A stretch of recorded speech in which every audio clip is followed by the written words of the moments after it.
Hi friends, ಎಲ್ರಿಗೂ ನಮಸ್ಕಾರ. ನಮ್ಮ ಜೋಡಿ ವ್ಲಾಗ್ಸ್ಗೆ ಎಲ್ರಿಗೂ ಸ್ವಾಗತ. ಇವತ್ತಿನ ವಿಡಿಯೋದಲ್ಲಿ ನಮ್ಮ ದೇಹಕ್ಕೆ ಅತ್ಯಂತ ಆರೋಗ್ಯಕರವಾಗಿರ್ತಕ್ಕಂಥ ಮೆಂತ್ಯ ಪಲ್ಯ ರೊಟ್ಟಿ ಮತ್ತು ಮೆಂತ್ಯ ಪಲ್ಯ ಬೇಳೆಯನ್ನು ಯಾವ ರೀತಿ ಮಾಡ್ಕೋಬೇಕು ಅಂತೇಳಿ ಡೀಟೇಲ್ ಆಗಿ ತಿಳ್ಕೊಳ್ಳೋಣ. ಫಸ್ಟ್ ಒಂದು ಜಾಮ್ನಷ್ಟು ತೊಗರಿಬೇಳೆಯನ್ನು ಕುಕ್ಕರ್ಗೆ ಹಾಕ್ಕೊಳ್ಳಿ.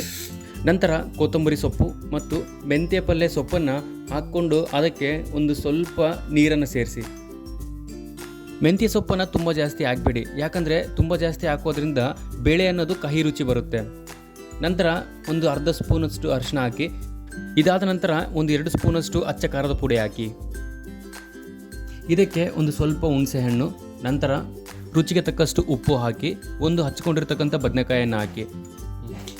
ಇದಾದ ನಂತರ ಹಚ್ಕೊಂಡಿರ್ತಕ್ಕಂಥ 4 ಟೊಮೆಟೊ ಹಣ್ಣನ್ನು ಹಾಕಿ, ಒಂದು 10 ಬೆಳ್ಳುಳ್ಳಿ ಹಾಕಿ, ನಂತರ ಒಂದು ಸ್ವಲ್ಪ ಜೀರಿಗೆ ಹಾಕಿ, ಒಂದು ಸ್ವಲ್ಪ ಎಣ್ಣೆಯನ್ನು ಹಾಕಿ ಕುಕ್ಕರ್ನ ಮುಚ್ಚಿಟ್ಬಿಡಿ.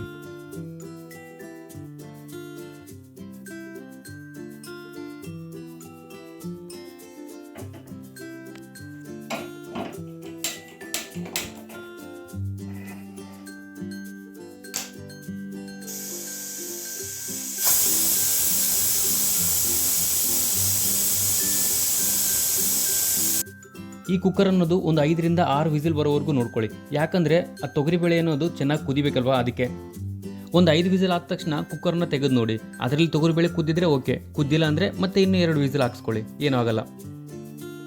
ನಂತರ ಬೇಳೆ ಹುಟ್ಟು ತೊಗೊಂಡು ಬೇಳೆಯನ್ನು ಚೆನ್ನಾಗಿ ದಟ್ಸ್ಕೊಳ್ಳಿ. ಈ ಮೆಂತ್ಯ ಪಲ್ಯದಿಂದ ಮಾಡಿರ್ತಕ್ಕಂಥ ಯಾವುದೇ ಆಹಾರ ಪದಾರ್ಥ ಆಗಲಿ ನಮ್ಮ ದೇಹಕ್ಕೆ ತುಂಬ ಒಳ್ಳೆಯದು, ಯಾಕಂದರೆ ಈ ಮೆಂತ್ಯ ಸೊಪ್ಪು ಅನ್ನೋದು ತುಂಬ ಜಾಸ್ತಿ ಐರನ್, ಕ್ಯಾಲ್ಸಿಯಂ ಮತ್ತು ಪೊಟ್ಯಾಷಿಯಮನ್ನು ಹೊಂದಿರುತ್ತೆ. ಅಷ್ಟೇ ಅಲ್ಲ, ಇದರಲ್ಲಿ ವೈಟಮಿನ್ ಎ, ಸಿ, ಕೆ ಅನ್ನೋ ಪೋಷಕಾಂಶಗಳು ತುಂಬ ಜಾಸ್ತಿ ಇರುತ್ತವೆ. ಈ ಪೋಷಕಾಂಶಗಳಿಂದ ನಮ್ಮ ಕಣ್ಣಿನ ಆರೋಗ್ಯ ಅನ್ನೋದು ತುಂಬ ಜಾಸ್ತಿ ಆಗುತ್ತೆ, ಹಾಗೂ ನಮ್ಮ ರೋಗ ನಿರೋಧಕ ಶಕ್ತಿ ಅನ್ನೋದು ತುಂಬ ಸ್ಟ್ರಾಂಗ್ ಆಗುತ್ತೆ. ಈಗ ಈ ಬೇಳೆಗೆ ಒಗ್ಗರಣೆ ಕೊಡೋದಕ್ಕೆ ಒಂದು ಸ್ವಲ್ಪ ಎಣ್ಣೆಯನ್ನು ಹಾಕಿ, ನಂತರ ಇದಕ್ಕೆ ಸಾಸಿವೆ, ಜೀರಿಗೆ ಮತ್ತು ಒಂದು ಸ್ವಲ್ಪ ಕರಿಬೇವನ್ನು ಹಾಕಿ.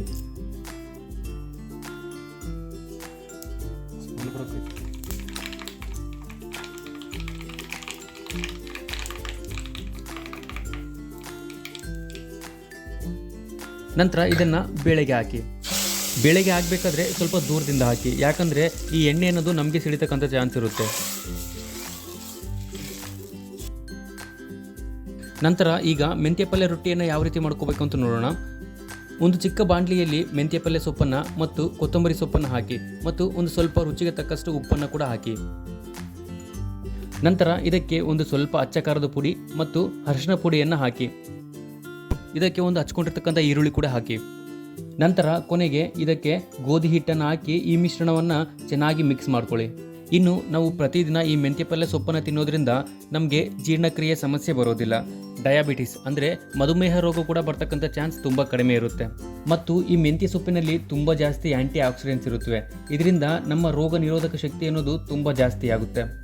ಈಗ ಇದಕ್ಕೆ ಒಂದು ಸ್ವಲ್ಪ ಎಣ್ಣೆಯನ್ನು ಸೇರಿಸಿ ಈ ಮಿಶ್ರಣವನ್ನು ಮತ್ತೆ ಚೆನ್ನಾಗಿ ಕಲಿಸ್ಕೊಳ್ಳಿ. ಇದಾದ ನಂತರ ಈ ಮಿಶ್ರಣಕ್ಕೆ ಒಂದು ಸ್ವಲ್ಪ ನೀರನ್ನು ಸೇರಿಸಿ ನಾವು ರೊಟ್ಟಿಗೆ ಯಾವ ಥರ ಕಲಿಸ್ಕೋಬೇಕೋ ಆ ಥರ ಹಿಟ್ಟನ್ನು ಚೆನ್ನಾಗಿ ಕಲಿಸ್ಕೊಳ್ಳಿ. ಒಂದೇ ಸರಿ ಜಾಸ್ತಿ ನೀರನ್ನು ಹಾಕಬೇಡಿ, ಸ್ವಲ್ಪ ಸ್ವಲ್ಪ ನೀರನ್ನು ಹಾಕ್ಕೊತಾನೆ ಕಲಿಸ್ಕೊಳ್ಳಿ. ಹೀಗೆ ಕಲಿಸ್ಕೊಂಡಿರ್ತಕ್ಕಂಥ ಈ ಹಿಟ್ಟಿನ ಮೇಲೆ ಒಂದು ಸ್ವಲ್ಪ ಎಣ್ಣೆಯನ್ನು ಹಚ್ಚಿ ಒಂದು ಚಿಕ್ಕ ಬಾಣಲೆಯಿಂದ ಇದನ್ನು ಮುಚ್ಚಿ ಒಂದು 10 ನಿಮಿಷ ಸೈಡಿಗೆ ಇಟ್ಬಿಡಿ. ಈಗ ಇದನ್ನು ನೀವು ಕೈಯಿಂದನಾದರೂ ರೊಟ್ಟಿ ಮಾಡ್ಬೋದು, ಅಥವಾ ಚಪಾತಿ ಯಾವ ರೀತಿ ಮಾಡ್ತೀರೋ ಆ ರೀತಿಯಾದರೂ ಮಾಡ್ಬೋದು. 2 ರೀತಿಯಲ್ಲಿ ಬರುತ್ತೆ. ಈ ಮೆಂತ್ಯ ಸೊಪ್ಪಿಂದ ಮಾಡಿರ್ತಕ್ಕಂಥ ಆಹಾರ ಪದಾರ್ಥಗಳನ್ನು ತಿನ್ನೋದ್ರಿಂದ ಹೆಣ್ಮಕ್ಳಿಗೆ ತುಂಬ ಲಾಭಗಳಿದ್ದಾವೆ. ಹೆಣ್ಮಕ್ಳಲ್ಲಿ ಆಗ್ತಕ್ಕಂಥ ಹಾರ್ಮೋನಲ್ ಇಂಬ್ಯಾಲೆನ್ಸ್ನ ಕಂಟ್ರೋಲ್ ಮಾಡ್ಬೋದು, ಹಾಗೂ ಡೆಲಿವರಿ ಆಗಿರ್ತಕ್ಕಂಥ ಹೆಣ್ಮಕ್ಳಲ್ಲಿ ಹಾಲಿನ ಉತ್ಪತ್ತಿ ಜಾಸ್ತಿ ಆಗೋದಕ್ಕೆ ಈ ಮೆಂತ್ಯ ಸೊಪ್ಪು ಅನ್ನೋದು ಹೆಲ್ಪ್ ಮಾಡುತ್ತೆ.